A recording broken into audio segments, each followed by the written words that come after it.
अमीर बेटी का सौदा। अमीर बाप की बेटी शिल्पी को मुकेश पसंद होता है, लेकिन दोनों के बीच हैसियत की दीवार खड़ी होती है। और फिर कहीं नौकरी कर लो ना, क्या हमेशा ये लोहे की सलाखों के पीछे भागते रहते हो? कितनी मेहनत करते हो। शिल्पी, नौकरी से कुछ नहीं होगा। तुम लोगों की हैसियत तक पहुंचना है तो अपना ही बिजनेस करना पड़ेगा, वरना तुम्हारे पापा किसी और से तुम्हारी शादी करवा देंगे। अच्छा, ऐसे किससे करवा देंगी? मैं तो तुमसे ही शादी करूंगी। बोल दिया तो बोल दिया, बस। मुकेश उस बेचारी को समझाता भी तो क्या। दुनिया के रीति रिवाजों से काफी दूर थी शिल्पी। भले ही बड़े बाप की बेटी, लेकिन सादगी इतनी कि क्या कहना। बेटा शिल्पी, कल तुमको देखने लड़के वाले आने वाले हैं, तैयार रहना। मैंने तुम्हारी माँ को समझा दिया है। घर के सारे नौकर चाकर को वो समझा देगी कि स्वागत कैसे करना है। कैसी बात कर रहे हैं पापा? मैं तो मुकेश से प्यार करती हूँ, उसी से शादी करूंगी। मैंने आपको बताया था ना। मुकेश किसका बेटा है? वो स्टील किंग सिंघानिया का, या वो जो बड़े ज्वेलरी वाले हैं मेहता, उनका? नहीं नहीं पापा, वो अपना ही काम करता है, लेकिन एस्टेब्लिश नहीं है अभी। पापा, वो आपके पास तब आएगा जब कुछ बन जाएगा। आप प्लीज थोड़ा सा वक्त दे दीजिए। पिता को शिल्पी की बात पर गुस्सा आ जाता है। वो उससे कुछ नहीं कहते और शिल्पी की माँ के पास जाते हैं। यह संस्कार देकर बड़ा किया तुमने शिल्पी को, और कैसे मैं किसी भिखारी के साथ उसकी शादी कर दूं? कौन है ये मुकेश? मैं जानती हूँ, बड़ा ही होनहार लड़का है। शिल्पी से बहुत प्यार करता है और शादी करना चाहता है। अरे ऐसे कैसे मैं किसी से भी अपनी बेटी की शादी कर दूं? कोई भी उठकर आए और कहे कि मैं शादी करना चाहता हूँ तो मैं शादी कर दूं? कान खोल कर सुन लो, कल उसे अच्छे से तैयार कर देना, क्योंकि जो लड़का मैंने देखा है शिल्पी के लिए, वो करोड़पति घर का बेटा है, समझी? लाख मना करने पर भी शिल्पी को उस लड़के से मिलवाया जाता है जो उसके पिता ने उसके लिए देखा था। देखिए, मैं किसी और से प्यार करती हूँ और उसी से शादी करूंगी।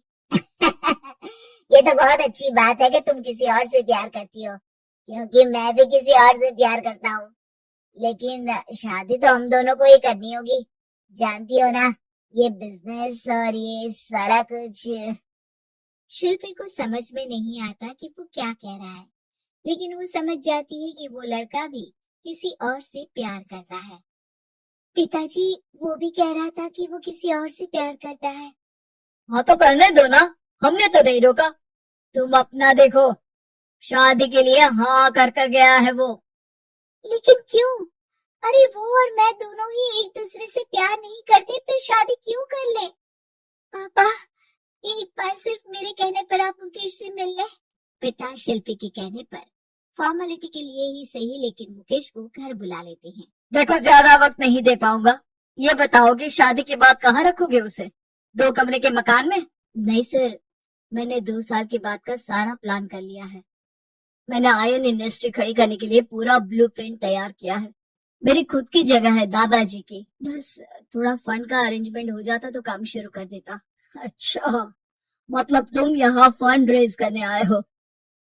मुकेश समझ जाता है कि उसके पिता शिल्पी की शादी उससे कराने के मूड में नहीं है। फंड आप कभी दे भी नहीं पाएंगे मुझे तो सिर्फ शिल्पी चाहिए। मैं उसके बिना नहीं रह सकता सर। मैं उसे बहुत खुश रखूंगा। वो तो हर पति का धर्म होता है।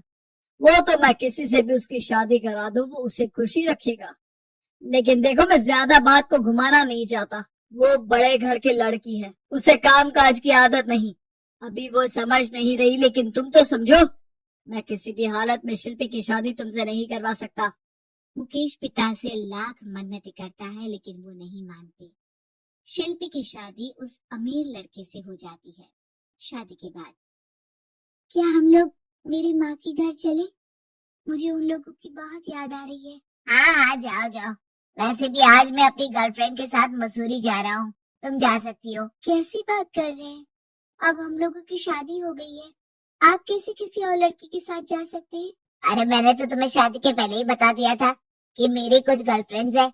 अब प्लीज ये टिपिकल बीवी वाला रोना धोना शुरू मत कर देना। शिल्पी पिता के घर जाती है और माता पिता को सारी बात बता देती है। इतना गंदा इंसान निकलेगा मैंने तो सोचा ही नहीं था। अरे क्यों कराई मेरी फूल जैसी बेटी की शादी ऐसे घर में। और तो क्या हो गया, शुरू शुरू में हर घर में ऐसा होता है, धीरे धीरे ठीक हो जाएगा। और वैसे भी उन लोगों के साथ हम लोगों की एक बड़ी डील फाइनल हुई है, समझी। उन लोगों से रिश्ता बनाकर रखो, तभी पैसों की बारिश होगी। पापा, अब समझ में आया कि आपने मेरे साथ ऐसा क्यों किया। मुकेश आपके सामने गिड़गिड़ा कर गया कि वो मुझे बहुत खुश रखेगा, लेकिन आपने मेरी शादी एक ऐसे लड़के से करा दी जो किसी और लड़के से प्यार करता है और शादी सिर्फ समझौते के लिए कर रहा है। पापा, मैं जा रही हूँ, लेकिन इस घर में कभी पैर भी नहीं रखूंगी। आपने मुझे सामान की तरह इस्तेमाल किया। माँ शिल्पी को बहुत रोकती है, लेकिन वो एक नहीं सुनती। कुछ समय बाद, शिल्पी, मुझे नहीं लग रहा कि अब हम दोनों के बीच ये शादी और रह पाएगी। मैं किसी और से शादी करना चाहता हूँ। वैसे तुम परेशान मत हो ना, तुम्हारे पापा के साथ हम लोगों की डील जो चल रही है ना, वो नहीं रुकेगी, क्योंकि तुम बहुत अच्छी लड़की हो। ठीक है, मैं जा रही हूँ, तलाक के पेपर में साइन करके। लेकिन एक शर्त है, मैं कहाँ गई ये बात मेरे पिता तक नहीं पहुँचनी चाहिए। शिल्पी घर छोड़कर चली जाती है। वो एक नौकरी करती है और अपना जीवन खुद संभालती है। लेकिन एक दिन, शिल्पी जी, आपसे मालिक मिलना चाहते हैं। मुझसे क्यों? शिल्पी मालिक के कमरे में जाती है, जहाँ सामने मुकेश होता है। अरे आपको देखकर बहुत खुशी हुई, बहुत बड़े आदमी बन गए। थैंक्स, पर तुम्हें नौकरी करने की क्या जरूरत पड़ गई? मैंने तो सोचा भी नहीं था कि तुम मेरी शिल्पी होगी। तभी वहाँ शिल्पी के पिता आ जाते हैं। शिल्पी, तुम्हारे बारे में माँ से पता चला। घर चलो बेटा, मुझे माफ कर दो। मुकेश, मैं यहाँ अपनी कंपनी के काम के लिए आया हूँ। तुम्हारी कंपनी की डील अगर हमें नहीं मिली तो हम बर्बाद हो जाएंगे। वैसे अब तुम चाहो तो शिल्पी की शादी मैं तुमसे कराने को तैयार हूँ। बस करिए पापा, ये क्या सौदा लग रखा है आपने। जिस कंपनी से आपकी डील हो, अपनी बेटी की शादी उसी के घर करा देते हैं। शिल्पी मुकेश से माफी मांगती है और वहां से जाने लगती है कि मुकेश उसे रोक लेता है। रुको शिल्पी, ये सब कुछ तुम्हारे लिए है।